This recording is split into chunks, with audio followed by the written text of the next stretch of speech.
This is my 8th third town hall. You would think I wouldn't need notes. And yet, here we are. Notes. So, okay. First of all, of course, as normal and as wonderful, I'd like to thank the wonderful folks at the Sacred Fools for being in their wonderful house, in this wonderful place with just a slight odor of dead rat. So, fantastic group of folks in such a wonderful place, such a wonderful theater. Our focus this evening, ticketing. Yes, we will talk about ticketing, because I heard something went on sale today, or several hundreds of thousands of things.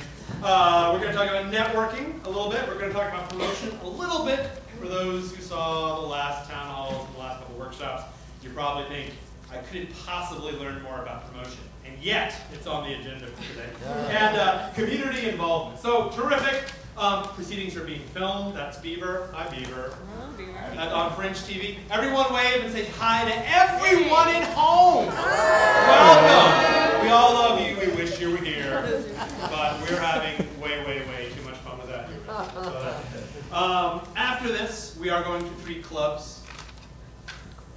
3 clubs. Over there on Santa Monica and Vine, you will see there's a sign on it that says 3 clubs. That's how you'll know that you are there. Or you can sort of follow the herd that way.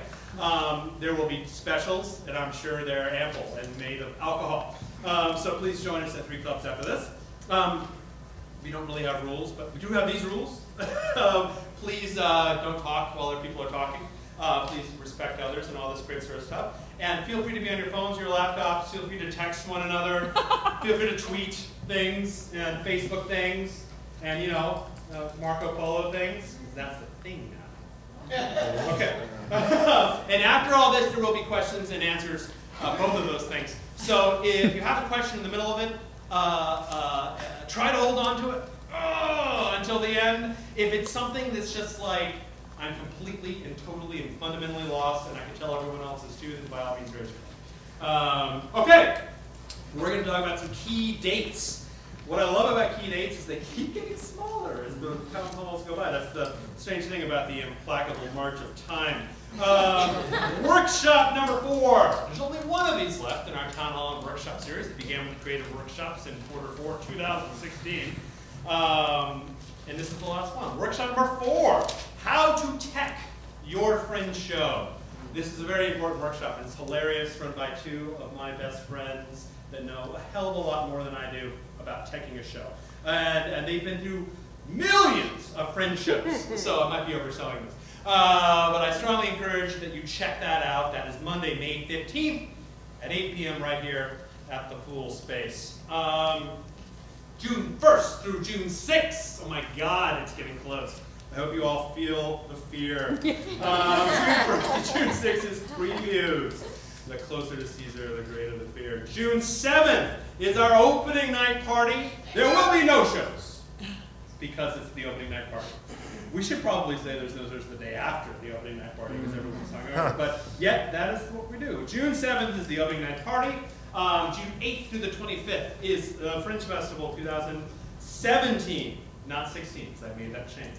6/14, June 14th is our runway party. For those of you who know what a runway is, it's when people like walk like this. That's like a runway, right? Except, you know, they look both ways, and sometimes they pat their hair. But with the runway, it's specific to fancy Fringe costume. So it is if you have a fancy Fringe costume that you want to show off as a means to promote your show, then Fringe Runway might be the place to do that. Keep your eye on your emails. Big rule number 1 with being a Fringe participant. Keep your eye on your emails. We'll let you know when we're ready to accept applications for Fringe Runway. And 6/21, June 21st, also at Fringe Central, is Fringe Prom. Yes, it's that prom that you never got in high school because you were a theater kid and kept getting kicked around.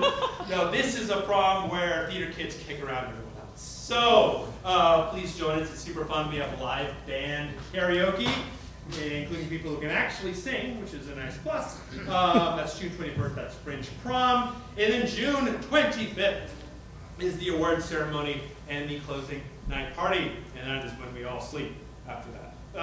We don't sleep until then, we sleep after. That's a whole lot of fun, so we're going to talk a little bit about awards today. Okay. That's That's it for dates. Oh, did they get shorter and shorter? Fringe Central, some information. Fringe Central is your social epicenter of the Fringe. It is where conversations happen that create rifts in space and time in the future, and that you find new partners, you meet new people, you share a drink, you have a good time, you network, you communicate, you have fun. That is Fringe Central. It is at, this year, the space formerly known as the Dragonfly. For those of you who were with us last year, it's the same geographical location, although we have access to the entire club, and the entire club's under new management, and they're doing some renovation that we will try desperately to hide with design theatrical trickery. Join us there, 6510 Santa Monica Boulevard. We open officially as a place where you can hang out and go to the bar on the day after the opening night party, which is June. We open it. The first event is the opening night party there, and then from June 8th on, we're open pretty much every night. Come hang out with us at Fringe Central. Okay. We are right.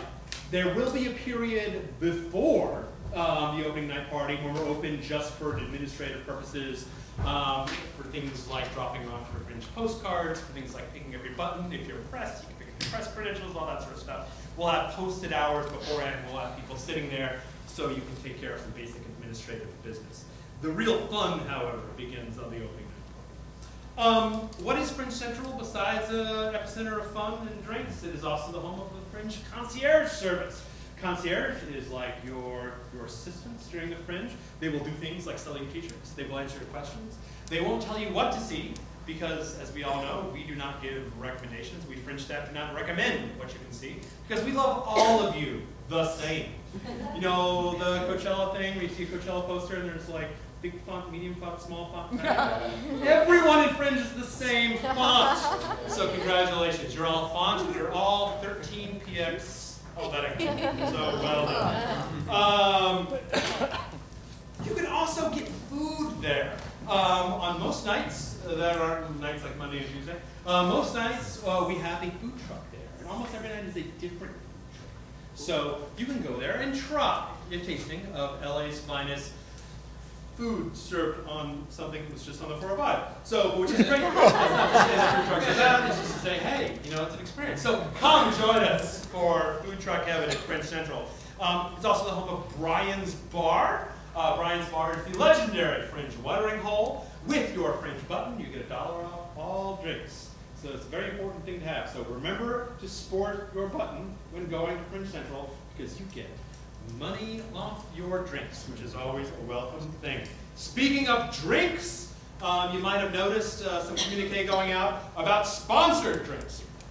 We currently have 15 slots left, and they're going pretty fast. What is a sponsored drink, you ask? I will tell you right now. If you go to Fringe Central on a given night, you might see a sign up there saying, sponsored by so-and-so show. It is the Clown Crazy drink, because it's a show called Clown Crazy. And it is multicolored and tastes like a clown. I don't know what a clown is. But it's that sort of thing. Basically, you come to us, we have trained mixologists who will help you fashion your concept into an actual drink that people might like.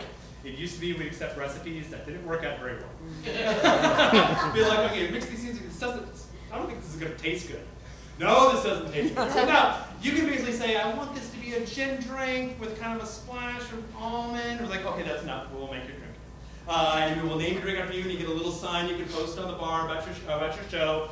So if you're having an opening or a big night that night, you might schedule a drink sponsorship there. You can see, and people will see your show, and it's fantastic. It's only $100 a drink. By all means, we have it. Come, sponsor a drink. It's fun. It's, as I said, only 15 left.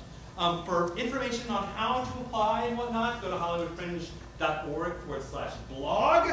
And there's an article still on that homepage that will tell you the form to fill out to apply for a sponsored drink. Sponsored drinks are fun. And finally, it is the location, Fringe Central, that is, the location of Fringe Cabaret. Fringe Cabaret is one of my favorite things about Fringe because I don't need to go anywhere to see what's happening. I get just to sit at the bar and watch all the shows and little bits of all the shows. If you have a show that lends itself to a cabaret atmosphere. Not Long Day's Journey to Night, not King Lear, for example, unless it's a musical celebration of King Lear's life. Generally think if you have something cabaret-ish, something a little lighter, maybe something involving song, music, or dance, something along those lines, then that would be considered a cabaret show, a cabaret-friendly show. And you get X minutes up there on stage to do a little piece from your show. Every year, like, the attendance of cabaret goes up and up and up. It used to be like me and my buddy watching cabaret, and now like the Fringe Central is like quite filled for people watching cabaret. So I strongly suggest if you have a cabaret-friendly show, do cabaret. Now your next question is going to be, hey, how do I do cabaret? May 8th, you will get an email saying applications for Fringe Cabaret are open. There are obviously limited spots. Obviously, we were looking for a certain style that fits the cabaret atmosphere. So applications will be available then. Keep an eye on your email, as always, and take the leap when you are ready. Fringe Cabaret, everyone. Okay, great. That's all I'm going to say about Fringe Central. We're making great progress. Let's talk a bit about ticketing. Because today is May Day. It is the day, historically, when Fringe tickets go on sale, which happened. And we actually sold a whole lot of tickets. What's up, man? I know what you got. Yeah. We actually sold a whole lot of tickets today. So congratulations to everyone who also sold a whole lot of tickets individually. It was quite exciting. I had my eye on the Fringe site all day, and the graphs and lines going up and down telling me that the site wasn't crashing, which is great because we got a whole lot of traffic today. A little bit about ticketing. I hope you all know this. 100% of ticketing revenues goes back to you, the Fringe participant. You probably already knew that, but now you know it for sure. So anything you sell a $10 ticket, you get $10 back. Settlement specifically happens, we say within 5 to 10 days after the close of the festival. We've actually been beating that lately. Like usually you might get an email the day after the festival saying settlement is ready. There's a place for you to log in to audit all the tickets you sold, to give an updated address as to where the check should be sent, and then you click send me my check, and your check is sent in the mail. That's how settlement works. So, and we endeavor to get you your money as quickly as humanly possible. So, again, after the Fringe is done, keep your eye on your email. You're still on the hook for checking your email, and you will get an email saying, you have money waiting for you. What a great email that is. I wish I got that email every day. Hey, Ben, well, good morning. You have money waiting for you. So keep your eye on that. We'll get you your money as soon as possible. That's how settlement works. As far as how we sell tickets, there's a small service fee tacked on the top of everything. It's usually, if your ticket's under $15 and under, it's $1.75 a ticket. You don't pay that, your audience does. That goes towards the credit card fees and all the great stuff that we get to pay for each ticket sold so that Wells Fargo gets their fair share. But anything below the service fee, you go to 100% of. So you sell a $10 ticket, the full transaction charge is going to be $11.75. The Fringe gets $1.75 to pay the bank.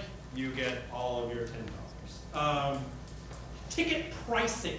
Now you might have noticed that there are multiple levels of ticket pricing. The one is the regular level. This is what's actually published in the guide. And we talked about this. The average ticket price hovers somewhere around $12 a ticket for Fringe normally. It can go up to $15, it can go down to free or pay what you can. Again, if your ticket prices are come on, sit.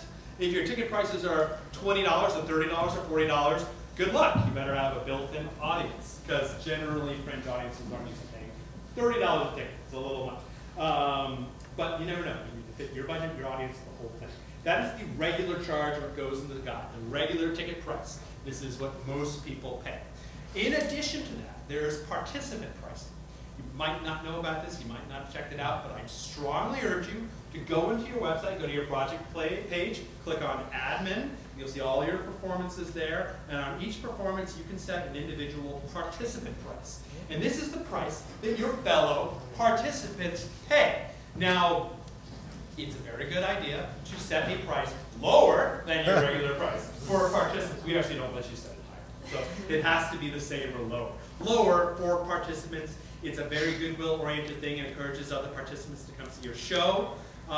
We strongly suggest that you, as participants, see other shows. It's a great way to network, make friends, make potential partners. And it's just a great community thing, everyone's seeing each other's shows. It's really nice, it shows your support. It means you're a good fringer. You're creating friendships, which is a word, hashtag friendships.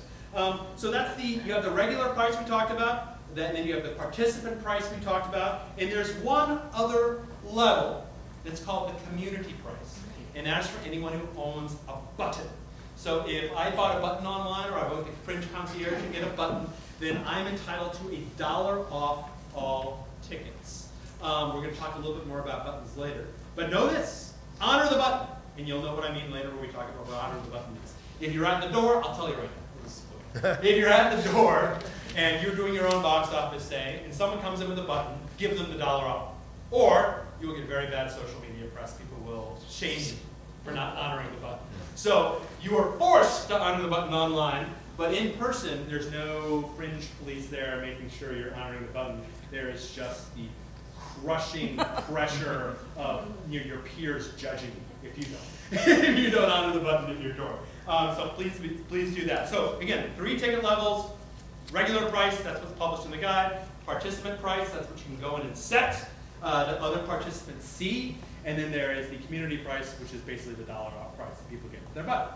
Okay, great. Write down questions, I will answer. There's also this pay what you can thing. And for those of you who don't know what pay what you can, you might guess what it is. It basically means that if you check the pay what you can button next to your ticket price, it means that people can specify how much they want to give you from 0 to a gazillion dollars, right? 0 to a Google dollars. People forget that Google is a number. And now it is Benigans. You may set, patrons may set their own ticket price. Pay what you can is a very interesting tool. It's a useful tool. For example, for your previews. Remember we talked about this in previous town halls. The goal of your preview performances is to get butts and seats to create word of mouth, right? The easiest way to get butts and seats is one of the easiest ways is to set your preview price as pay what you can. Another thing you might do is set your participant prices as pay what you can to encourage your fellow struggling participants to come in, and so they don't have to break the bank to see your show. So use pay what you can as you will. You can set a suggested price with pay what you can. So you might say, my regular price is $12 fixed. My participant price is $10 pay what you can, which is basically, we're asking for $10, but theoretically you can put in 1 or 0 or 50 or whatever. There are theater companies that base their entire model on pay what you can, and they actually do surprisingly well. Interesting. Beyond Fringe. So that's pay what you can. Discount codes. Discount codes are a great tool. Oh, and by the way, for those of you, because I'm talking really fast, for those of you who want to sort of like meander over everything I'm talking about, if you go to support.hollywoodfringe.org, there is an article in there called, I believe it's called All About Ticketing. It's under the participant section, and it goes through everything I'm talking about right now. It's basically how the ticketing system works. So in any case, we're back. Discount codes.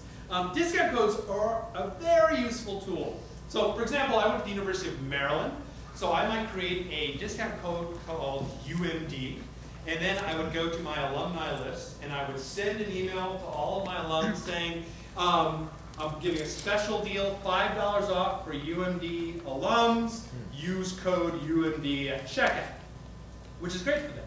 Here's why it's great for you, because you can tell specifically on the cool little reports we give you in your admin section of your project how many tickets you sold using the UMD discount code, thereby determining if that was a successful marketing strategy. You can say, oh wow, I sold 20 tickets through this discount code. So even if it's $1 off, sometimes the $1 off is worth it just to know what works. Like if you put out an ad somewhere, let's say you put an ad in Vanity Fair, you could be like, use discount code Vanity Fair at checkout, and you know how successful that was, and if you're getting return on your investment with the Vanity Fair ad buy, which was probably pretty expensive because it's kind of a big magazine. But in any case, that's why discount codes become useful. So discount codes can also be set in your admin section. So, and again, there's a step-by-step in all that ticketing article I mentioned at support.hollywoodfringe.org. So you might check that out as well. And I'll throw this out there right now. If you ever have any questions, you're by yourself, you're not in this, or you're at home, hi, and you can't ask a question, you can always contact support@hollywoodfringe.org. I imagine that most of you already have. So that's always available to you from now until the end of time. Support@HollywoodFringe.org for your questions. Okay, we talked about ticket prices, we talked about pay what we can, we talked about discount codes, let's talk about comps. Comps are great because people get free tickets and they love you for it. If you create a comp, it's actually good. You go online, that admin section of your project, create a comp, and the patron you're giving a comp for will actually get an email saying you have tickets. Yay! It's a great way to, obviously, if you want to comp in friends and family, industry, etc., people you sort of want to come see your show, you might comp them shows, and you can do that in your admin section. And comp stands for complimentary, just for the 5 of you who are embarrassed to ask. Okay. Okay, there's also this thing called holds. In your admin section, you may determine how many tickets you want to put on sale. Let's say it's a 99 seat, let's say this is a 100 seat theater. Let's say it's a 100 seat theater. And you might only want to put 70 of these seats on sale through the Fringe site. And the other 30 you might want to put on Tickets Now, Tickets Today, or Gold Star, or something along those lines. You might do that. You can do that by holding 30 from this house and putting 30 on sale and your other alternative ticketing system of choice. And that option is there for you. But note this, you may only put 50% of your house on sale through another agency. So say this is a 100-seat theater. I can take 50 of these seats and put them on sale anywhere else I want. But at any given time per performance, 50 seats must be on sale through the Fringe website. Raise your hand if you don't understand what I'm saying. Really? Sweet, I must have cracked the nut on how to explain that. Okay, great. It basically means you must always put 50% of your seats on sale through the Fringe site. And you can try, the site's not going to let you. It's going to say, it won't say that. It'll say internet code. And it'll say, no, you can't. You must sell at least 50% of the site. So great. Literally, that was the one big thing that people didn't understand. And of course, all tickets are released back to the house when your box office is open. So you can sell whatever the hell you want to fill your house once the box office is open, right before your performance begins. That's always a question we get. So yeah, it all opens up right before it comes to when you're showing your house. That makes sense. Good. Okay. Additionally, in your admin section, you may download your patron information, or I should say, those patrons that have not opted out of sharing their information with you. So, if you have a newsletter program and you're looking to build your audiences for your next great feat post-Fringe, then you have a way to download all the information of those who haven't opted out. So you get their first name, last name, email address. You can upload it into MailChimp or whatever you happen to use. I will use this moment saying to you, all of you, please do not use this data, do not sell this data, do not trade this data. The reason we do this is because we haven't had any major problems, but as soon as people start abusing that, it's going to become a problem. People they sell it to spam companies and whatnot. Very, very, very bad. So when you download your patron information, know it's just for you and your company. It is not to go anywhere else. Honor code. Terrific. Great. And that's all I'm going to say about buying and selling tickets. Anything I didn't hit? Write down. We'll get to it in the Q&A section. All right, the website, a couple things. The website is www.hollywoodfringe, not French.org, shortened to HFF17.org. That's our short URL, great for Twitter and whatnot. Now, you all have short URLs. All of your shows have nice, direct, short URLs. We suggest that when you market your shows, you market URL to your show page, not HollywoodFringe.org. I mean, it's really nice and generous of you to just do everyone's show, but ultimately the easiest way to market your show is to go HFF17.org/project number. Now, how do you get your project number? Well, you can go to your project page, and your actual full URL is in the bottom left-hand section of your page on the desktop site. Or you can look in the actual URL, and it'll look something like HollywoodFringe.org/projects/1234. 1234 is your project number. So you can shorten that whole URL by going HFF17.org/1234. And that becomes very handy for your marketing efforts, for your flyers and your posters, and your tweets and your Facebooks and stuff. Awesome. Okay. Let us talk about buttons now. And for real, your button is your community badge. So yes, it gets you $1 at Fringe Central, but it also does so much more. The nice thing about buttons, and all the discounts are fine and good, but the really nice thing about buttons is when you're walking up and down Santa Monica Boulevard or Hollywood Boulevard or Sunset Boulevard or La Cienega or whatever, I don't know, it's probably a walk, Cahuenga, let's say, that you have this button on, and you're going to see other people with a button on. These people are your friends. You can talk to them. You can talk to them about shows. You know them. I go to other world fringes and they have no way of knowing whether you're involved in the fringe as an audience member or a participant or what have you or not. And everyone's sort of like talking to each other. But on the streets of Santa Monica Boulevard, you see people walking up and down with buttons. You're like, I can talk to you because you're seeing the fringe, right? So that's the real win about the buttons. So wear your buttons. Wear them proud. They're fantastic. I don't know, Beaver, do we have any buttons here? I'm not the one to ask, no. You're the only staff member who's also in this room. I do not have one. Fair enough. Okay, great. With your registration, you get one button included, and that is for your primary participant, your producer, the person who created the show on the website in the first place. But if you are a participant, you get a big discount on additional. So big meaning 2/5 of the charge. $5 is the normal charge for the button. That's what people off the street pay. Additional participants after the first one on the show pay $3 for each of their buttons. So if you're associated with the show, meaning your face is on like the site of your project under project team, then you're entitled to a button for only $3, which is really not that bad. As I said, 2/5 off the normal price. We talked about this, $1 off the tickets. That's what your button gets online and in the house. And I'll say it again because it's important. Honor the buttons at your door. When someone walks up and says, I would like a ticket, and they're wearing a button, it says, oh, you get $1 off your button.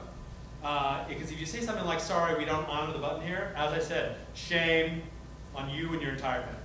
Like, it's awful. No, seriously, like I've seen like tweets go out, and HFF's still in the year, in previous years. And it was like, so-and-so show not honoring the button. And literally there is a cavalcade of shame. Like up on that show. So please, at your door, honor the button. Fantastic. Your button also gets you access to special Fringe events. Actually, it's only one. It's the opening night party. You do need to have your button to get in the opening night party. It's actually a really good excuse for us to blanket the world with buttons, which is why we do it that way, because we want as many people to have buttons as possible for the community aspects. So to get into the opening night party on the 7th, you do need to have a button. Yes, we sell buttons in the door. So that's that. You don't have a button up until then, you can get one at the door of the opening night party, and everyone is good.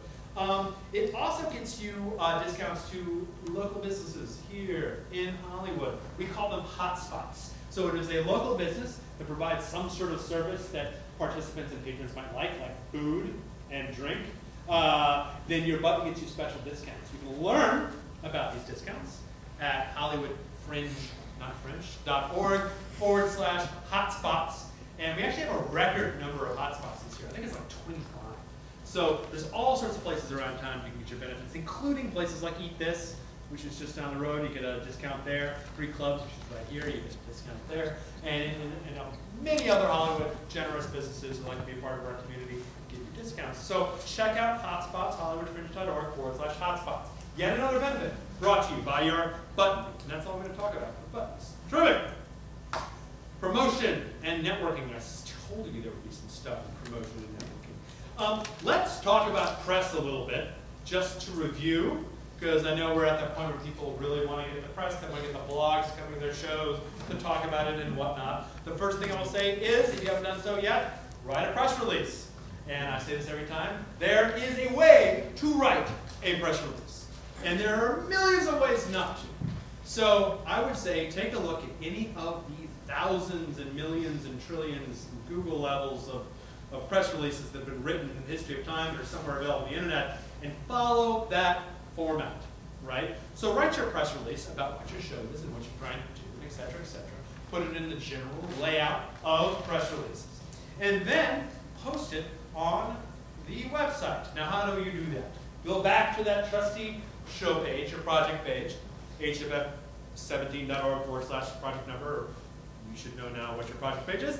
Go there, go to the press tab, and then you can add a press release, and you may add your press release there. There are several news outlets that will simply not review your show unless you have a press release, because your press release shows up in a special section of the site, HollywoodFringe.org/press. That the press check, and they see all the press releases that have been chosen, that have been posted, and they can sort by category. Like, show me all the comedy press releases, so they can see them, boom, boom, boom, boom, boom.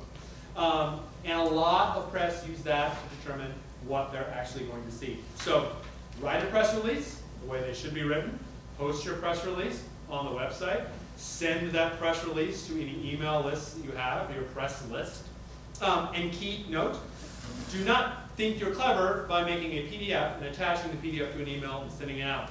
It will not get open. Press releases, when email blasted to the press, should be in line of the email. Nothing, do not make them work for it, because they won't. Make it in line so that they can just read it like an email. That's a key thing that I learned at Harvard. So terrific. Now, in the event, that is Hollywood Fringe 2017, there are credentialed press. At last count, we have something in the order of 250 credentialed press so far for Hollywood Fringe 2017. Many of whom will be roaming the Fringe area looking for things to write about.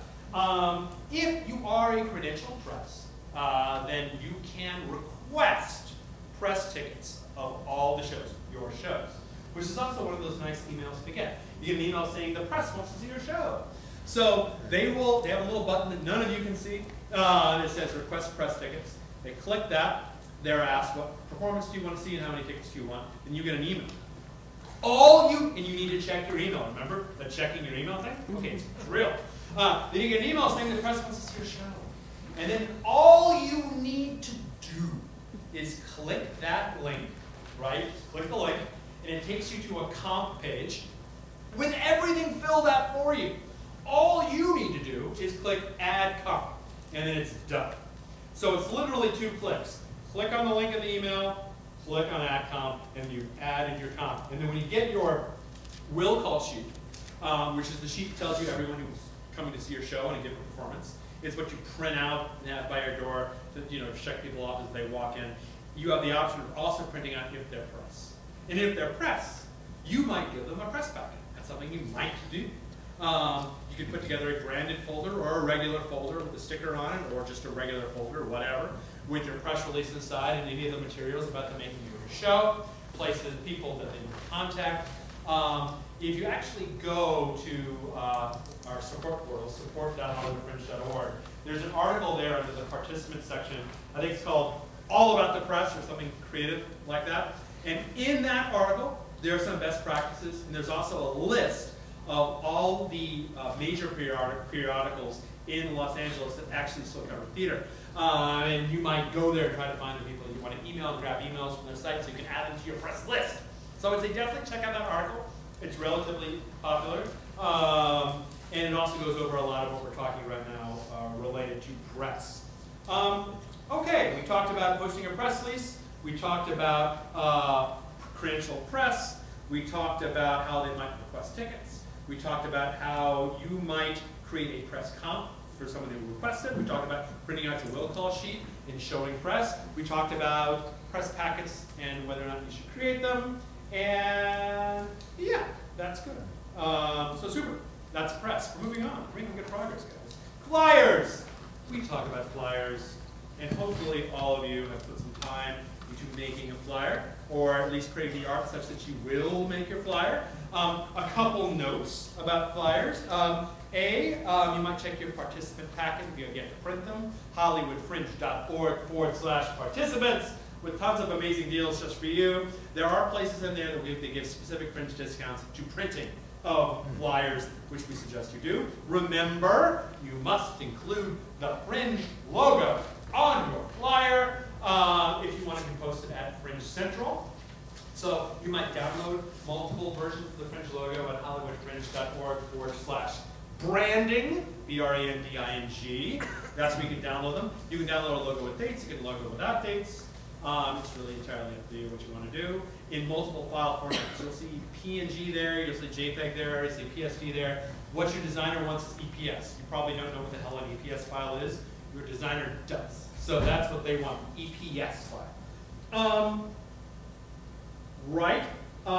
We will let you know when you can drop your flyer off at Fringe Central, predating the opening night party. What I see at the opening night party is we have flyer tables, and there are just people hanging out there just looking at flyers. It's insane. So getting your flyer to Fringe Central before the opening night party is a good idea. We will email you when you can drop those off. So again, email. Keep on top of that email. One big rule about flyers is you see a big flyer table, never cover up other people's flyers. That is just rude. I throw those flyers away. If I see someone covering up someone else's flyers, it's one of the sins, gross sins in Fringe. So please don't do that. Check out the town hall from last time. I have a whole spiel on flyer etiquette and do's and don'ts and whatnot. How to flyer array. I won't go through it all today. It's on youtube.com/Hollywood Fringe, which is the hub of all your Fringe TV information for during the festival. So youtube.com/Hollywood Fringe. Be a subscriber. All right. Terrific. Also, one last bit for those of you who are printing posters. There will be space available at Fringe Central for you to post your posters. Please keep your poster to a reasonable size. Okay? In that case, you want to make a wall-size poster. Yeah, do not accept wall-size posters. I don't have the dimensions marked in my head, but you know, that big poster size, that's what you need. So awesome. All right, flyers, done. And that's the last time we did talk about flyers until 2019, 18 year is it? 18, okay. Well, let's talk about reviews, because we haven't talked about reviews yet.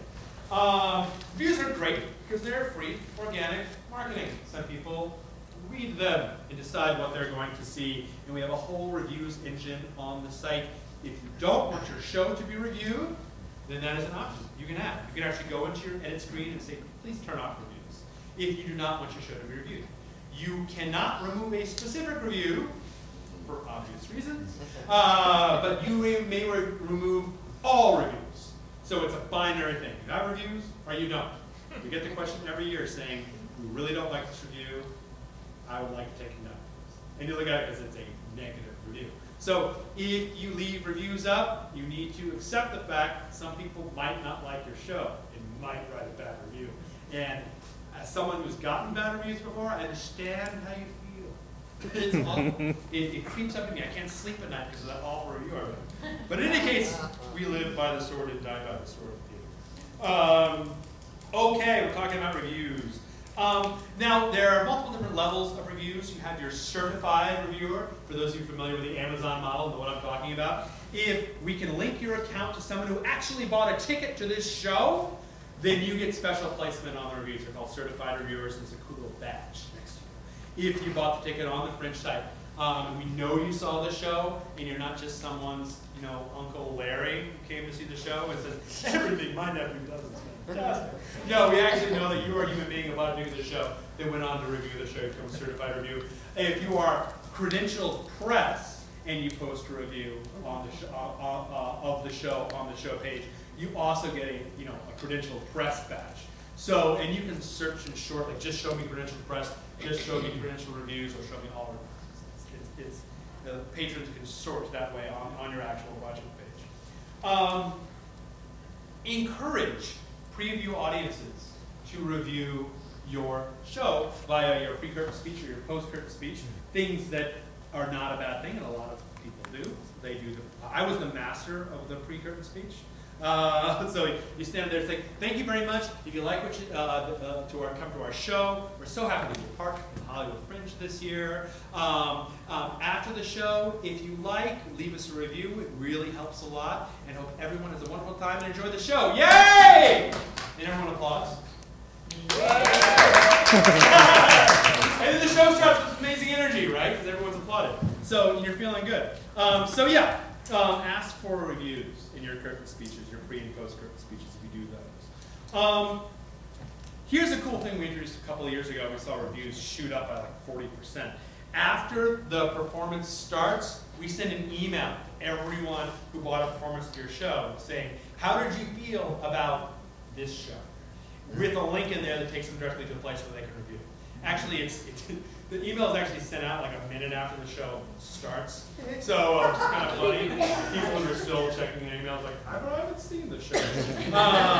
So it's like, but we saw reviews shoot through the roof, and we introduced that feature on the website. So just know that when your review starts, people will get an email saying, please review this show. Further coaxing to review the show. So we talked about reviews are good, free organic marketing. We talked about how press might review. We talked about certified reviewers, certified press reviews.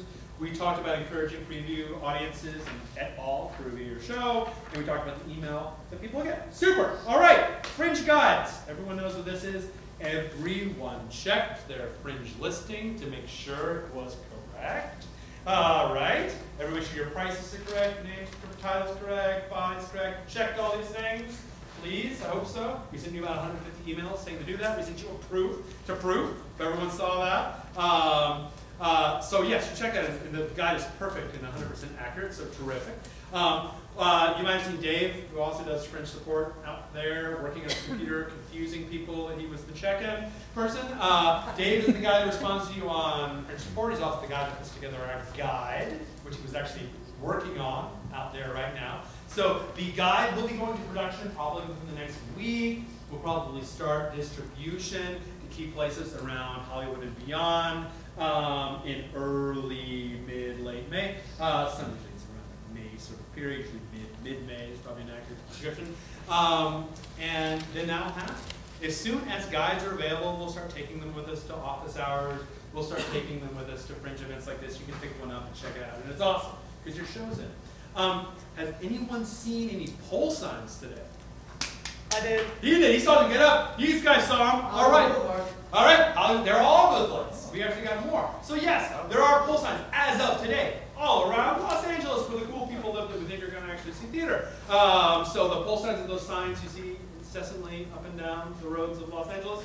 Yes, the Hollywood Fringe one's up today. So everybody loves that. You get to be driving around with someone and you say, hey, see that there? Yeah, I'm in that. Yeah, badass. Those are the most badass stuff in a theater can feel like. Badass! Okay, all right, awesome. So that makes all of us proud and terrific. So anyway, we talked about Fringe guides, distribution, you check your listing, we talked about pole signs. Let's talk about online ads. Print ads have obviously blown the coop. Congrats to those who snagged. So, but online ads are still very much available. And they're rocking this year. You can go to hollywoodfringe.org/market, upload your ads. They're sold by the impression, like blocks of impression. What is an impression, you ask? An impression is a pair of eyes seeing your ad on the Fringe website. So if I go to hollywoodfringe.org and I see an ad, that's an impression. If my cousin Jimmy goes to hollywoodfringe.org and sees an ad, that's an impression. So if I buy 5,000 impressions, I buy, literally, I've impressed my ad upon someone. I have brought 5,000 pairs of eyes seeing my ad at some point during the site as they go through a random rotation amongst other ad buyers. I hope that makes sense. Feel free to ask. Does everyone understand impressions? What I mean by impressions? No? Does anybody not understand? It's okay. You do. Ask me later. So you go to hollywoodfringe.org/market. You buy blocks of impressions. And when your impressions run out, you get a friendly little email from us asking if you want to buy more. Yes, no, it's entirely up to you. And they're very, very cheap for you guys. They're like half price for you guys. So if I'm just Johnny vendor off the street, I have to pay full price, but you guys get half price off. You can buy a package for I think as low as $12. So check it out, hollywoodfringe.org/market. Super. Okay. Note that the Fringe website generally gets well over 1 million hits in June. So that's a lot of people checking out these ads. A lot of people are going to see your ads. And this year, I have a feeling it's going to be more than that because we have, let's see, last year we had 295 shows. This year we have 375. So there are 375 shows, just over 2,000 performances in this year's Hollywood Fringe Festival. This is like approximately a 25% growth over last year. So there will be more web traffic, as was evidenced by So yes, it's a good place to get those extra impressions. And I say this all the time. The point of online ads isn't to be the end-all be-all of your marketing strategy. It's just one way to impress upon audience members. Even me, like there's 75 shows, I could not list them all for you right now. But there are some that I keep seeing over and over again. Every time I go to a webpage, I see the art, or I see them at events, or I see postcards lying around. Like it's the combination of all of these things. And someone says, I'm going to go see XYZ show. Oh, XYZ show. Yeah, I keep seeing them around.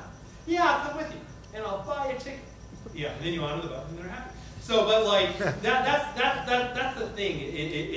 There's some scientific study, marketing study. It's like I think it's 7. You need to be impressed upon a brand 7 times before you make a buying decision. So finding ways, cheap ways, preferably inexpensive ways, to get your branding out there. It's one of those things where wide is more important than deep.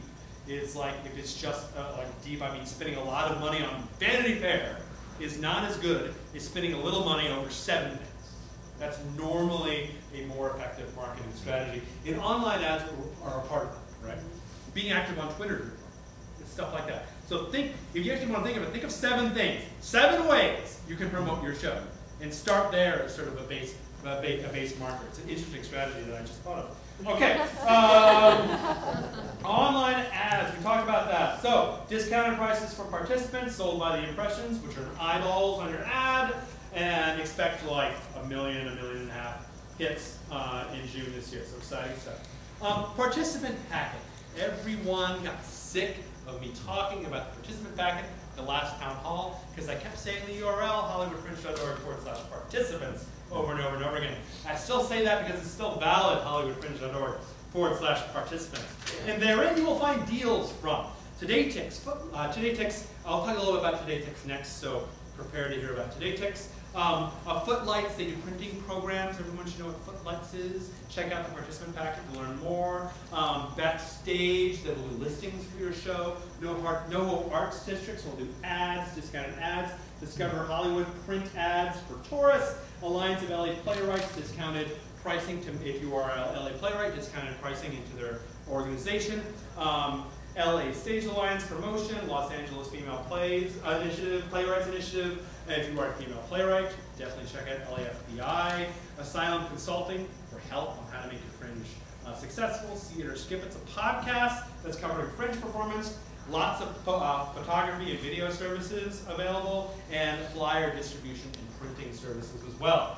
Flyer distribution is one of the biggest pain in the ass of having flyers. You know, stack this tall of flyers, but if they don't get to where they need to go, it's a big pain in the ass. So check out the participant packet, and we will give them to you.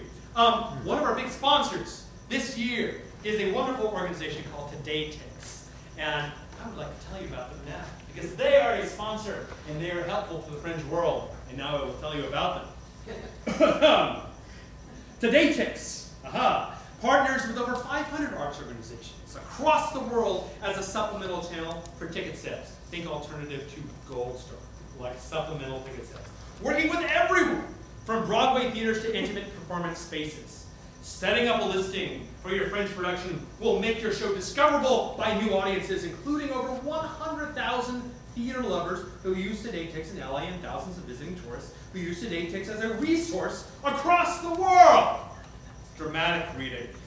You can set up a listing for free and customize ticket offers at a range of prices with the option to increase and decrease your inventory of the Today Ticks platform in real time through their partner portal. Only 2 more bullet points that might be the most exciting ones of them. The setup process is simple and it takes just a few minutes with the Today Ticks team readily available to assist and support your production at any stage. You'll also see Today Ticks at the festival as the sponsors of the cabaret stage at Fringe Central. So that's all about Today Ticks, and now you know all about it. So please check them out. They're our critical partner. You know, we need sponsors to keep the lights on, sometimes literally, and Today Ticks is a very generous sponsor of us. So support those who support us, to support you. It's a nice little situation. Multiple back scratchings. Okay, speaking of promotion, we also have our last 2 Twitter chats coming up. For those of you who participate in Twitter chats, it's an opportunity to talk around the hashtag HFF17, to ask questions and answer questions, to create hashtag friendships in the social community. We have 2 left.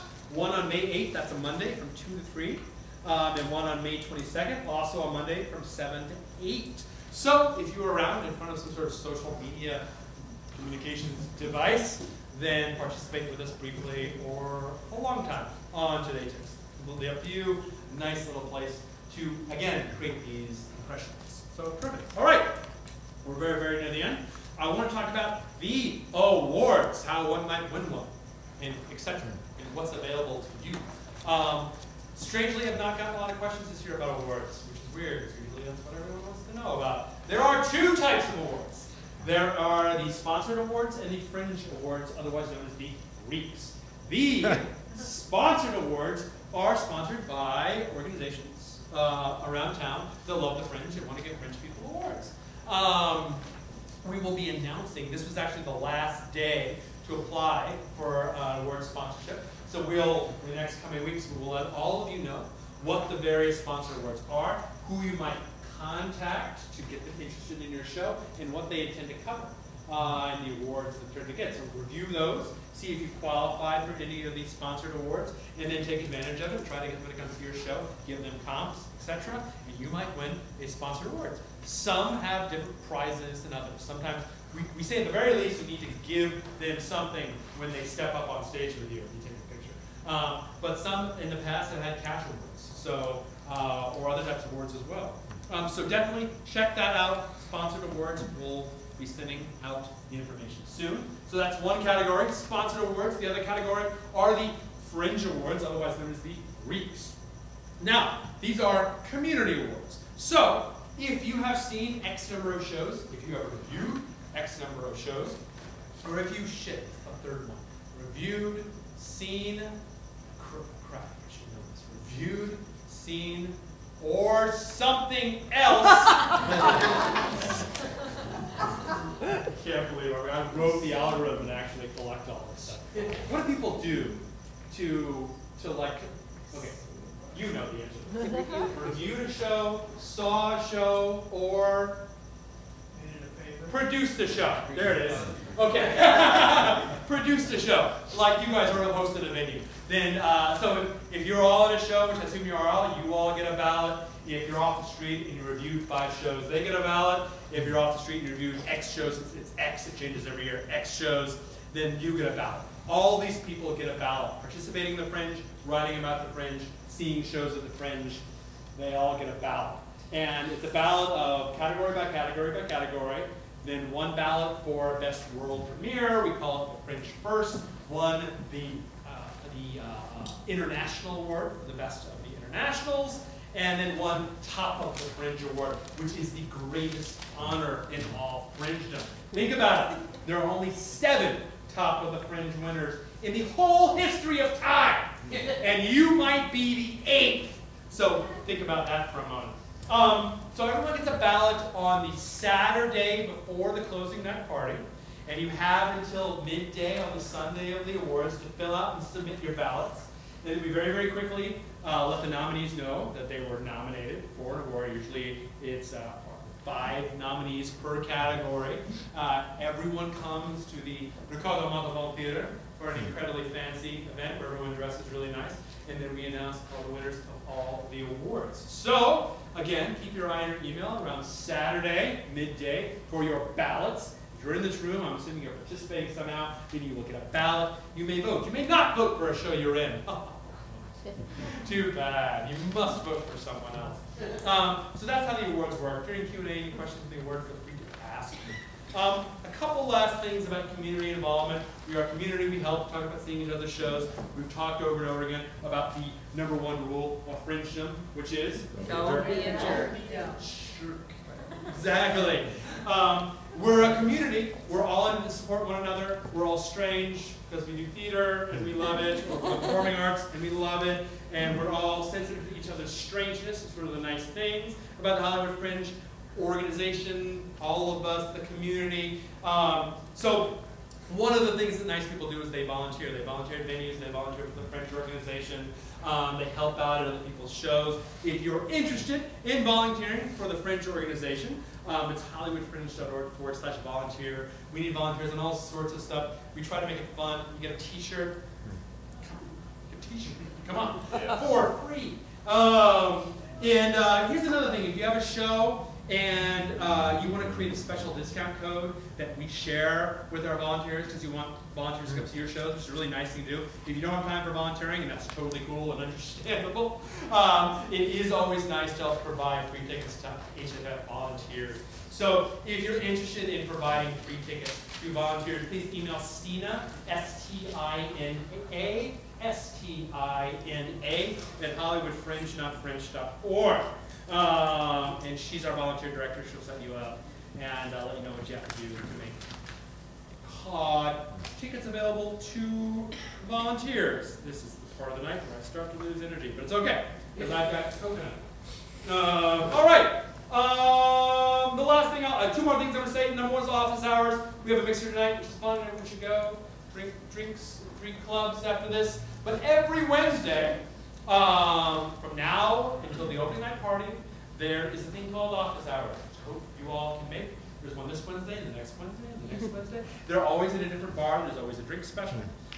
It's a whole lot of fun. We have been getting big turnouts of these things this year. Our first one, which, again, if you rewind a few years, it's like me and some people I kind of know hanging out and like, hey, yeah. Now we had 60 at our first one.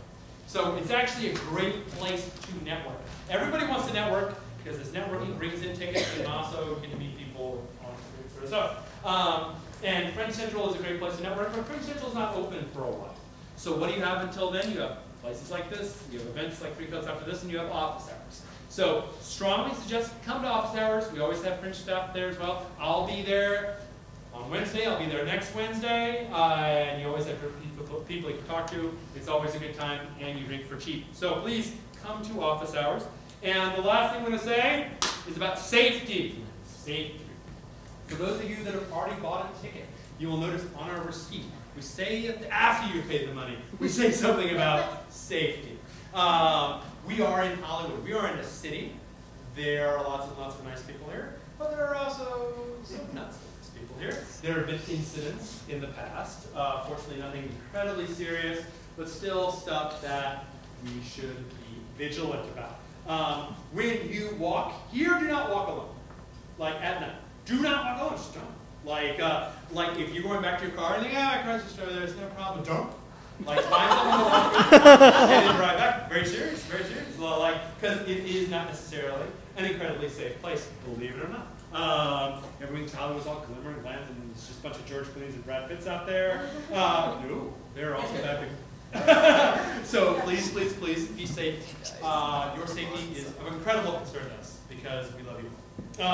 So think about that and travel in packs. Okay, fantastic. Matt, Quinn, there he is. Whoa! Matt's going to talk to you a little bit about the encore tour. Encore, so here up front. Perfect timing. Hey guys, are you ready? Begins.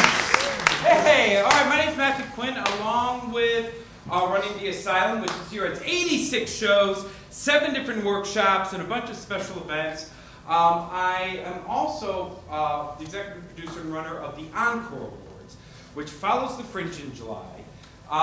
This is an opportunity for your show to get at least 1, if not 2 or more shows following the Fringe in the co-pro situation. It is picked by participating venues. So the venues, and we're just contacting specific venues to see who's going to be doing it this year.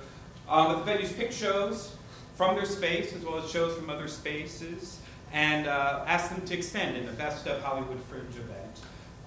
It's a great time to get that extra audience, get those extra press people. Personally, I've extended shows up to 6 months following the initial Fringe. So, you know, for the right show, it really is a great opportunity for you. It's really easy to sign up. You go to theEncoreAwards.com, and there's a form there that you fill out. Anybody who's at the Asylum or anybody who's submitted to the Asylum may remember filling out a long, long form that included a lot of questions about Encore. You are already submitted. You don't have to go fill it out again. But for anybody else, go ahead and fill out that form. The deadline is June 8th, so you still have some time, but go ahead and sign up for that. If you do have any questions, you can email me at mquinn, M-Q-U-I-N-N, at theaterasylum.com, and that's theater spelled with an E-R. Boo. No, we had this big, there's an R-E. I'll talk to you about it. There's a reason, there's a bigger picture with all this. So I am so excited for this year's Fringe. So many new faces, and congrats to Ben and company for starting the whole new year. So looking forward to meeting you all and seeing your shows. So thanks so much. Yes! Encore Awards. So, like, consider it, like, what we want for all of you is for you to have a life after the Fringe. It's so sad when theater ends. We live in this ephemeral sort of world where there's theater, but there's not very, very suddenly. So, like, we want that to keep going. So things like the Encore Awards, and really anywhere you extend, we will support you. So if you get the Encores, fantastic, congratulations. If you don't, but yet you still are going to extend past the Fringe, you may continue to sell tickets on your Fringe website. And we also do a weekly blast, email blast of all shows that are extending for the next month and a half after the Fringe. So if you've got Encores, great. You're going to be promoted through our email list. It's about 20,000. If it will be more after this, but even if you don't get in the Encores, let us know you're extending. We'll build the performances in there for you, and we will continue to advertise your shows for a period of time, several weeks after the Fringe ends. So that's just fantastic. Okay, now we have reached the point in this event where we answer your questions. We have second grade rules. Please raise your hand, and I will call on you. And then please stand up and say who you are and what show you represent, and then ask, we're very formal, and then ask your question. I'll be bouncing up, house right, house left. So, who has a question? Nope, okay, it's gonna be really short. Okay, go ahead. Hi there, I'm Rossica Mather. My show is called Hey Hollywood, My Hustle Has ADHD. My question, this might be so obvious, but I just want to clarify that my participant price is set at $5. Yes. But if they also have a button, does that mean there will be a lot of $4 sales? Ah, good question. At the door and the website. No, that's not an obvious question. It's a very good question. No. Basically, the way it works is, the way the algorithm works is that your patrons get the lowest price. So let's say you have a $10 regular, and which means you have a $9 community because it's $1 off, and you have a $5 participant price. They will be charged $5 if they're participants, right? Let's say they aren't participants and they have a button, then they're charged $9. $9, right? Let's say they're not a participant and they don't have a button, then they're charged $10. It's simple, okay? Like you do not get $1 off if you have a button and you're a participant, because you just get the participant price. Does that answer your question? Yes. Everyone understand? Yes. Okay, great. Next question on this side, yes. Hi. Okay, hi. Trina with Just Old Woman from Old Country. This is really stupid. How do I check my ticket sales? I just went to my account and I don't know where to look. That's a good question. It's not a stupid question, because probably a lot of other people have that same question. The best place to check your ticket sales is online, believe it or not. You go to HollywoodFringe.org, you go to your project page, and then there's a tab that says Admin. Right. And you click on Admin, Yep. and you see all your performances listed there. Okay. It'll tell you how many tickets you sold per performance. So I go to my account. Yes, I am. My account, okay. And then it goes my account, projects, advertisements. You go to your project. My project. So you click My Projects. Got it. And then it'll take you to list it. You should see your project there. Click on your project. I got it. Now click on Admin. Yeah, I'm there. And then you're there. No, I must be doing something wrong. We'll check them in after. But yes, you go to your project place, click Admin. You can see a list of your performances. You can see how much you sold. You can also click your will call list. You can actually see who you sold them to. And as of a couple years ago, you also have a feed, which a lot of people sit there and refresh. And you can see as new ticket sales come in, as new reviews come in, you can actually check your feeds from right there. And if anybody has any questions on that, feel free to grab me after, or I'll show you on your phone page. On this side, yes, and then you. Hi, Shrita. My show is Incidents in the Life of a Slave Girl. Two ticket questions. Yes. One is general. I just heard you talk about a fee, Yes. $175. My ticket price is $10, but I was going to have on my postcards $10 online, $12 at the door. Right. But with a $1.75 fee, you know. They I'm will trying say to encourage 25 people. cents at the door. I'm trying to encourage people to buy online. Yeah. That's why. Other way. So I don't know if that's an open question for suggestions, if I should raise that on door price to encourage people to buy it It's entirely up to you. So under your scheme, it's $10 online, $12 at the door. So they will pay $11.75 online. Yeah. Therefore, they will pay 25 cents more. Yeah. So I mean, 25 cents, buys you. It's 25 cents buy you. You probably get some There you go. Okay. Yeah. Sorry, you didn't answer my question.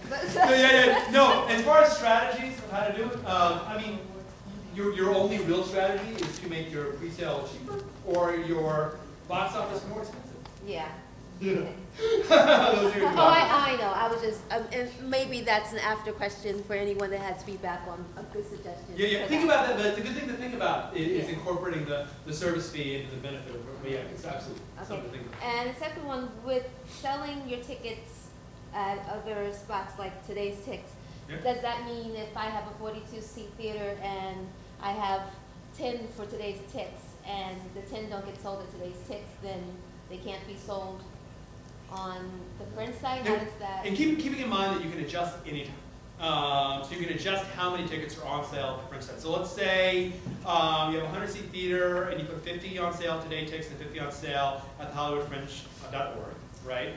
And then or let's say you put 70 on sale at HollywoodFringe.org and 30 on Today Ticks, and you sell all of your Today Ticks seats like that, right? And you're like, well, that's a really successful marketing channel. I might free up 10 more seats and sell them on Today Ticks, therefore only having 60 on sale on the Fringe site. Okay. So yeah, you can adjust as time goes on, and you find I'm not selling it with that well there. I want to put more here. The only rule is you need at least 50% on sale on the Fringe site. Got it. That is Yes, thank you. terrific. And you were next. Hi, I'm Natasha. I'm with Chatter. My question is, because I ran to my car and I missed a little bit, could you please go over real quick? You said, I know about printing out the will call list, Yes. and then you were saying printing out press is different. It doesn't show up on the will call Okay, list? well, yeah, thank you. Let me clarify. It does show the will call list. So you'll go into your project page, you go to the admin section, you'll click on your will call list, and you'll see some options up above as far as what you want to display on your will call list. Now you might want to display the fact that certain people are press, or you may not. You might want to display the prices that people pay, or you may not. And those options are available to you on how you print out your will call list. So by default, doesn't show prices, shows press. And then you could build it out, make decisions from there of how you want to print it out. But yes, that one will call list has press and non-press in one place. Out of that. Great, thank Believe you. it or not, the first time we made the will call list, it was alpha, which was really popular.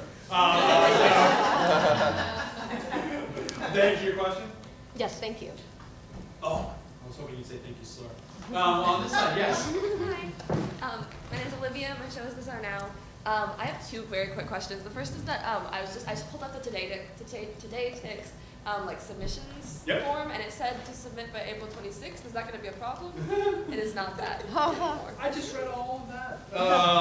Contact them and ask them, and we'll ask them as well. Okay, cool. Yeah. And then the second one, is there an established number of like encore awards per venue in general, or is it just like kind of up for grabs? It varies year by year. Encores is run, it's a confederation of venues, you might say. Matt is the runner and the organizer, but a lot of Fringe venues and non-Fringe venues all participate in the Encores Awards. And how many openings they have is entirely dependent on their seasons and their availability and the whole thing. So it varies very much year to year. But you'll see people walking around with Encores buttons, you don't know what they're doing, and they might request request tickets to see your show, so the encores people can see your show to evaluate it. But yes, your easiest, if you're in an encore's venue, then it's really easy to talk to your venue and say, hey, come see my show. Which they probably will anyway. But yes, it completely and totally varies your venue. Does that answer your question? Yeah. Great. I'm going to go this side, then coming back. Anyone on this side? Yes? Hi, I'm Todd Pickering. My show is Even If It's Wrong. I had a question on the impressions that you can get online. Are they going to be available throughout the whole Fringe process? Is there a limit? Yes, and if you don't use all your impressions by the end of the Fringe, then you may pause them, and if you come back next year or the next year, you can use them. So yeah, if you buy a little bit of it, if you buy 5,000 impressions now, then it's not going to last till the end. There's no way. But let's say in the last week, when you buy 75,000 impressions and you don't use them all, then you can pause them by editing your ad, unchecking the active button, checkbox button, and then you can save them until the next Fringe and then reuse them. So yeah, you don't lose your impressions. It's not a use it or lose it situation. Answer your question? Yeah, and there's no limit to it. And there's no limit. Yeah, no, absolutely not. Got it. Buy all the impressions. Got it. Or as few as they want, just wait till they're gone and decide if you want to use them. Yeah. On this side. Yes. Hi, I'm Shelley Mitchell. My show is Talking with Angels in Budapest, 1943. And I was just trying to Google that Encore's Awards thing. Yep. And what's the exact website? Sure. It is theencoreawards.com. The Encore Awards. Is that it? Yeah. Oh, sure. Easy question. Anyone on this side? Yes. I'll get to you. Yes. Hello, Orange Mango Cabaret, and I was wondering, when will we hear about our sponsored drink applications? Oh, you heard it? We will get back to you. Email support@hollywoodfringe.org to fill your own question and answer the question you haven't gotten yet. We'll get back to you. Lois is the person who runs those, and she's working right now. Otherwise, I would say, Lois, can you talk to this man about his drink? So yeah, email support@hollywoodfringe.org. If you haven't heard back, it's possible there was some sort of application snafu, because normally we get back to you pretty quick. So yeah, contact us support, and we'll make sure we get an answer. Good. Answer your question? Yeah. Good. This side, yes. Yes. My name is Richard Lucas. My show is Bono and the Edge Waiting for the Dominoes. Two quick questions. He's Bono. One, are the discount codes case sensitive? Oh. No. Wait, what do you think? I'm pretty sure. I actually developed that code. I'm pretty sure, no, absolutely not. They're not case sensitive. Okay. I've offered one too, and it said, is it case sensitive? Oh, that's a good question. I'm pretty sure that they're not case sensitive. Okay. And the other one was... Hold on. Dave? Yeah. Are discount codes case sensitive? They are case sensitive? I think so. Could you test it? Okay. He's testing it right now. Ah, great. And the other one is at the bottom of, in the admin page when you're making your decisions, at the bottom it says stop online sales. Yes. And it defaults at 3 hours before. Yes. And my first instinct was, I never want to stop. I'm not going to buy them. But now I'm realizing the will call list, you need to print out the will call list, so you need to leave enough time. Exactly. Online sales have to stop. Yep. Okay.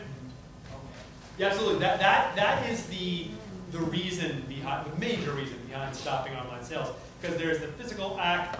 At some point in time, you're probably going to want to print them out at your house and then drive to the theater. Mm-hmm. And you don't want other tickets to be selling while you're doing that, right? Yeah. So that's the benefit. There is, I think the minimum is 1 hour, the maximum is 7 hours, something like that, as far as when to stop them.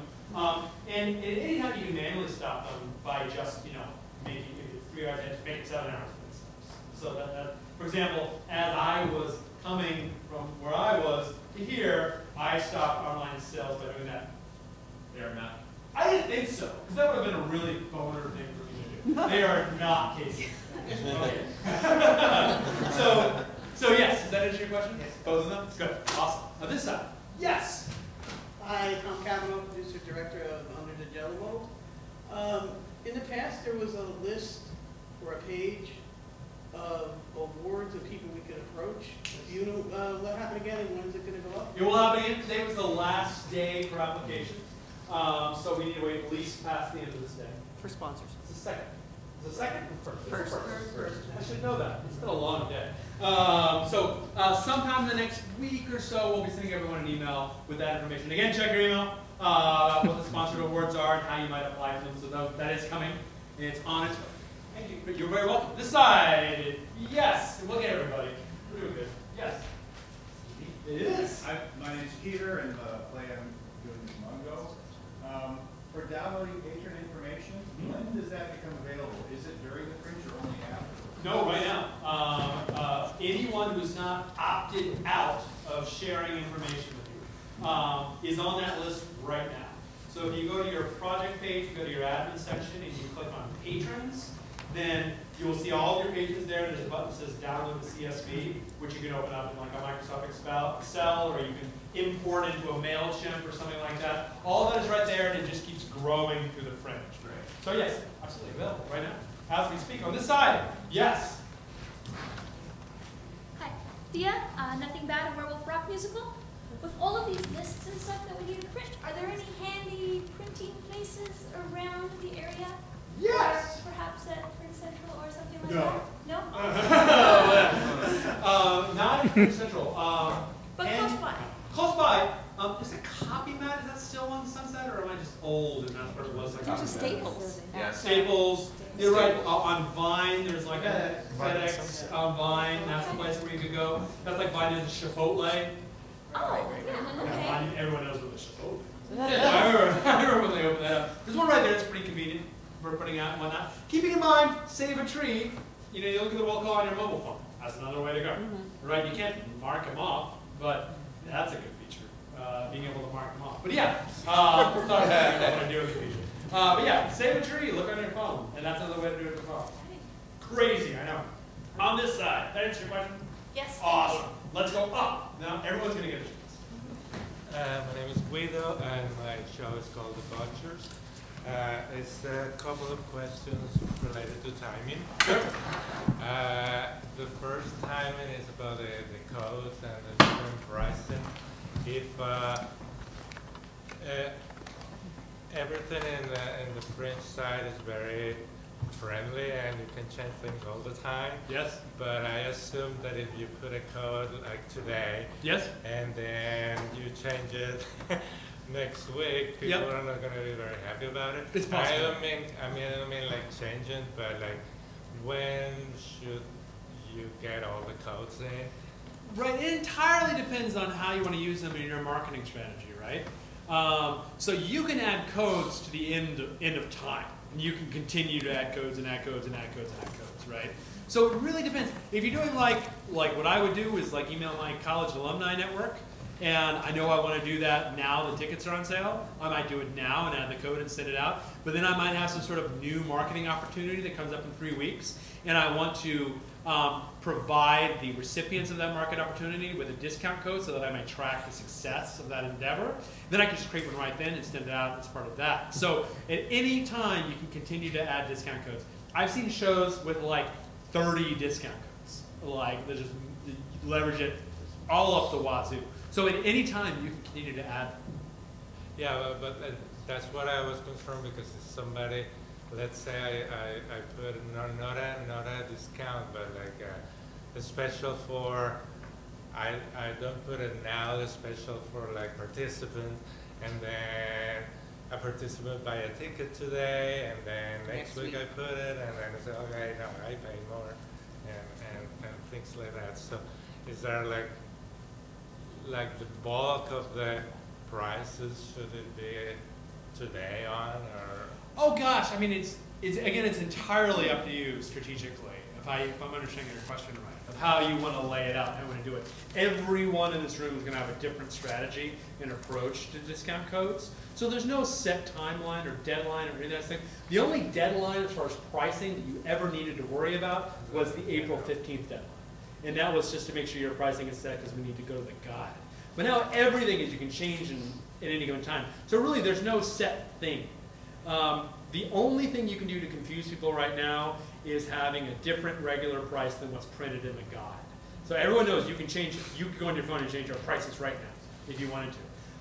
It creates a little bit of a disturbance when your regular prices are different from what's in the guide, but not if they're cheaper. If they're more expensive, it's going to create problems. Like you listen to your ticket price is $5 in the guide, and it's $10 at the door, then you're going to have some not so happy campers. But everything else is entirely dependent upon your strategy. There's no like right or wrong way to do it. It really is about what works for you. And the other one is a continuation about the cutting time of yes. the online things. Well, I was in the second Fringe, while I was volunteer. 2011? Wow. We used to sell tickets at Fringe Central right before the show. Yep. You still do that? Oh, you mean go to Fringe Central right. and pay a concierge? Yes, we do. Okay. Yeah, so, and you can pay cash there too. So does those tickets go between the 50% of the ones that are selected by the?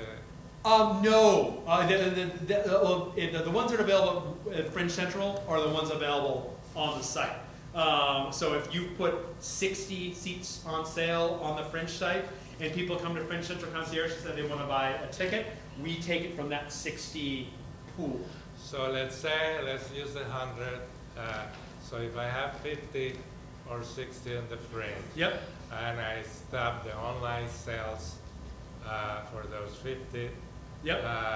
3 hours before or something yep. like that, then let's say that there are 20 left. Yep. Does that come to me to sell them at the door, or can they sell those? We can't sell at Fringe Central if online sales are closed. Because we don't want to screw over the people who printed out the will. That's basically yes, it. Okay. absolutely. So once it's closed, you can't sell exactly. Because otherwise, I mean, the whole point of the online sales is you've already printed your roll call list, you're off and running. There's been times when we've like written a note. Hello, this is Ben from Fringe Central. This person actually did buy a ticket. We've done that in the past, but generally it's not a very reliable way of doing it. So generally, if online tickets are sold, we can't sell them at Fringe Central. That's great. Thank you. This side. Yes. Hey. Terry Ray, Electricity. Right? Simple question. Does the box office information stay online after the show is over for the rest of the run of the? Yes. So we can go back and look at stuff later. Absolutely. Okay. Forever. People in 2010 are checking their stuff today. Okay. So yeah, all that information stays. What disappears are if you go on the tickets tab, the actual performance available for sale. But you have your admin tab where you see all of your performances, and they never go away. Okay. Awesome. Great. This side, yes. My name is Chris Levan. My show is called Podcast. And for the sales that we don't sell online, that we sell at the door, would you recommend that we do cash only or provide them with a system to use credit card? And if so, like what system would you recommend? Sure. I mean, credit card sales are always nice because most people don't carry around so much cash anymore. So if you want to do credit card sales at the door, like I would suggest using Square or Register. That's what we use at the bar, for example. It's a free app. Everyone knows what Square is, has an idea what Square is. Square Register gives you sort of like a register. Like, if I want 2 tickets, swipe, and you're done. We do it for drinks, like 2 beers, 3 vodkas, scotch, Red Bull, what about something like Venmo? I mean, the thing about Venmo is that they need to be on Venmo. You know, as opposed to, so you're gonna sit there while they're like doing the bank deduction and creating their password and stuff. In the meantime, there's like 15 people waiting in line behind them. Probably not the best. Same thing with PayPal. You need PayPal. Use PayPal. So I would say I would recommend Venmo possibly because I did produce a show like a year ago. Yeah. And a lot of people waited until they went to the door and no one had cash. It's like as a last minute resort, we ended up using Venmo, and a lot of people like used it. Have Venmo. It worked out. Like if you go to see Fringe shows, there's probably a greater chance than not. Do you have Venmo? You know, because you're like, yeah, it's Fringe shows. Cool. bar apps, like Venmo, right? but yeah, if you're looking for something that will just flat out accept credit cards, you can have on your phone. Like Square Register is what we use. We like it. It's free and it's just like it's a cash register, right? Do you have to get a device on that? All you need to do, and they're very cheap and sometimes free, is you get like in your a little device to plug in. Right. To your thing. Or these days, like they're wireless too. You can get little wireless devices that also do the chip, and some of them even do Apple Pay. Yeah, they sell them at Best Buy, okay. and you can also get them at I think it's SquareUp.com. I think it's the name of the Square. Anyway, do a Google on Square, and it'll take you there. And there's places where you can buy the little credit card insert. So I think absolutely try it. It's good. Answer your question? Yeah. Great. This side. Okay, this side. You're all done. No. Yes. This is Rosca, ADHD. Maybe the theaters individually will answer this, but I'm just thinking about this long will call list, and so for lounge, let's say, it's 30 minutes for the group that just performed to get out, 30 minutes for the new guy to get in. Yep. Does that theoretically mean you have an hour of a box office being able to handle you? It's a good question. Entirely It's dependent the theater, on your right? Yeah. Okay. All right. So yeah, talk to your venue about that. And like houses opening. Yep. You know, all that You're in stuff. the Because lounge? they say they open. Yeah. Really good. Okay. Yeah. That's awesome. They'll walk you through, all of the veteran venues Okay. will walk you through how it works. So yeah, ask your venue, they'll be able to answer. If the venue has been here for more than 1 year, which is like all of them at this point, they know the drill, and they'll work it through. Thank you. Over on the side, anyone else? Yes. Hello, Jenny Beauvoir. My show is Transmission, if you want Transmission. My question is about when you're setting a pay what you can price, Yep. is it possible to have a minimum? And also, can you do, I think you answered this because you talked about previews. Yep. Can you do codes for specific shows? So discount codes, but it would only apply to the One midnight performance. show. A particular performance. Okay, first question with pay what you can, there's no minimum, there's just suggested. So whenever you put pay what you can, there's always the risk that someone's going to put 0. But they might also put 100. Right? So yes, unfortunately there's no minimum. Your second question was about per performance. All discount codes you can peg to individual performances. So you can say, this discount code only applies to my preview shows, this discount code only applies to my Saturday shows, is entirely up to you. So you go to the interface, you'll see create discount code and check all the performances you want that discount code to apply to. So yes, absolutely, that answer your question. Great, this side, yes. Is the final cutoff really an hour before for the ticket sales? Because our venue suggested, to get around the credit card thing, that we keep it open until right curtain time, and then people could just use their credit card right then as they walk up. Oh, like on the Fringe site? Yes. So like do it right then, and then they can just say on their phone, hey, I paid. I think you can put 0. That's what they were suggesting to do, and then we didn't have to mess with the credit card. I think you can put 0. Hey, Dave. Or James. Dave, you out there? Go-to guy. Can you put 0 as far as your like pre-sale shut off? Your For 15? I don't see why not. Pretty sure it's done by hours, so 0 hours. Theoretically, again, I did the software development for this, so I should probably know. But I did it a long time ago. It's a very old feature. But I think you can put 0. That's what they suggested. They're very good. They suggested it, and they apparently know my system better than I do. So yes, I think so. Give it a shot. Okay. No. All right, great. Hope that kind of answered your question. Yes. Yes, you can put 0. Sweet. I don't know why. Hi, I'm Peter Foley. I'm doing a show called Penetration. I have another follow-up question to this ticketing thing. So I'm doing my show at the Complex, and they make me use their box office person. Yep. So if somebody were to pay with a credit card, it would have to be into that box office person's phone. Aye. Wouldn't, you know, unless I give them my phone and say, use my phone. Aye. It's one of those ask your venue questions. Yeah. I can answer that. Answers. But here we go. Okay, we have an answer. It's cash at the door. Just cash at the door. They won't do it. Complex, yeah, they don't do credit cards. It's cash at the door. That should be your hour 0. But, hour 0. Yeah. Got it. Thank you. You're welcome. This side. All done on this side. Not that I'm worried or anything, but I still haven't heard back.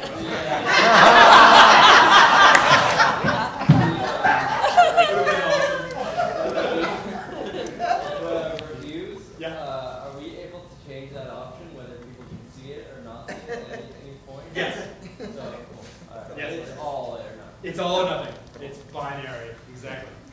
Oh yes. I got one more. Yeah. What's your take on Better Lemons? I've heard good things and bad things.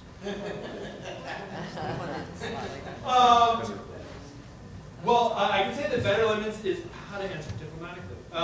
They're under new management. There's a new editorial staff, and I know Ashley very well. She's the editor-in-chief. She's been a supporter since of Fringe since the very beginning of 2010. And she's wonderful and positive and comes with a lot of positivity. So for those of you who read Better Lemons these days, you might see a market change in sort of its tone, which I think a lot of people consider to be a very positive change in their tone. They'll be around, they'll be reviewing shows, they'll be sending staff out. Like, I don't have an official opinion about any media sponsor in particular, but I will say to check them out and develop your own opinion. And I think you will see that there's a lot of positivity. Okay. Yes. Please, thank you. Anything on this side? Yes. Yes, hi. Susan DeMonte. I'm doing Life, Death, and Entertainment, and also Just Saying. Yes. So 11 shows. Wow. Damn. Yes.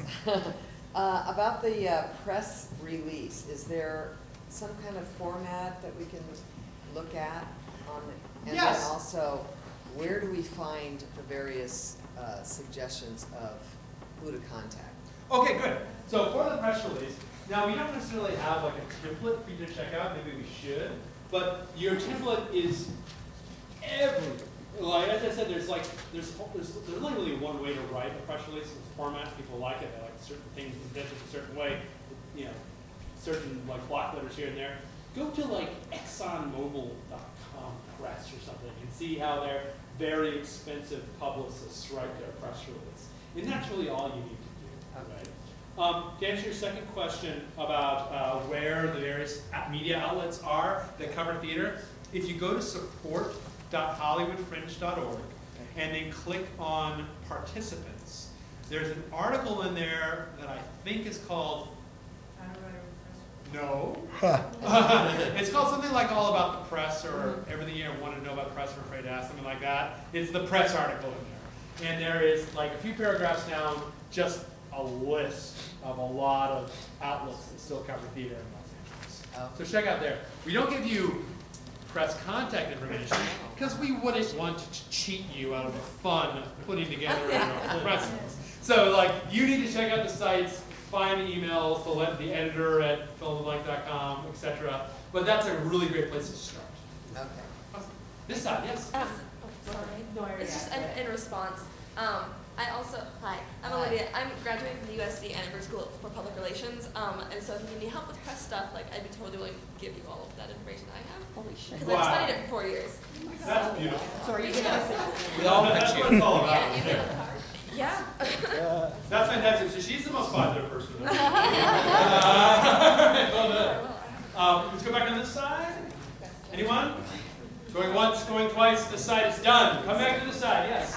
Okay, so back to the press thing. Yes. When we put the tab and we list it there, it's possible then that some of the press will get it not only from the list that I am currently making with the email addresses and everybody's saying, so they might get it through the press tab. They might do it. Okay, but we do, okay. So Do both, though. Do Definitely do both, yes. They get it at hollywoodfringe.org/press. That's where they get it. And yeah, hope that answers your question. Anyone else on this side? Yes. Hi, I'm Michael. I'm just getting a lot of information planning next year, perhaps on the show. Well, but I did have two questions. One is, are shows that the writer owns that have been developed and workshopped and produced elsewhere, can they still be produced here at the Fringe Festival? Oh, you're saying do we have some sort of like rule where it needs to be a new show or something like that? Nope, doesn't need to be a new show. People do, you know, like Hamlet. And that's a pretty old show. So yeah, it does not need to be new. There are no qualifications for for a Fringe show would be. And the second question, I think it was addressed last time, I guess it was a venue specific question. Knowing how traffic can be in the city, what is the idea? No, that would be great. Yeah. But in terms of late seating, where it doesn't interfere with the show and you know, the logistics and mechanics. On the other hand, I know people want to see the shows and they bought the tickets. Yep. So that would be a venue specific. Yes. So, and also most of the time, a venue will ask you what's your late seating policy, and your late seating policy might be no late seating. Sorry, that might be your late seating policy. It's called the archetype policy. You might have a policy that says they can come in any time. Show them in. We might have a policy that says the first blackout. That's when we allow late seating, and nothing past that. So start thinking about that and work with your venues on the nature of your late seating policy. Does that answer your question? No. Looking forward to seeing you next year. Anyone else on this side? And we're all done. Thank you all very much.